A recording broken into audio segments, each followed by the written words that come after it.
దేవునికి స్తోత్రం. హల్లెలూయా. పేరు పెట్టి దేవుడు పిలుచుకున్నాడు. ఆ పేరు దేవునికి తెలుసు, మనకు తెలుసు. మనది ఏ పేరో దేవునికి తెలుసు. ప్రియమైన దేవుని బిడ్డలారా, ఆ పేరుని పెట్టి దేవుడు పిలుచుకుని ఆ పాపపు పేరుని తీసివేసి ఏ పేరుని ఇచ్చాడండి దేవుడు చెప్పండి? పరిశుద్ధమైనటువంటి పేరుని ఇచ్చాడు. ఎబ్బేకరేవి దగ్గర యాకోబు అక్కడ ఏం చేస్తాడంటే రాత్రంతా పెనుగులాడాడండి.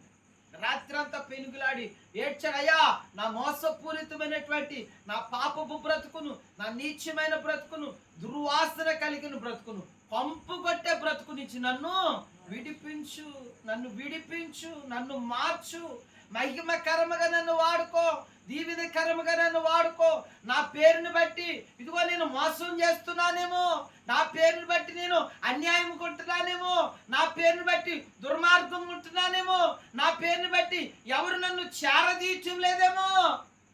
కాబట్టి నా మోసపూరితమైన నా బ్రతుకును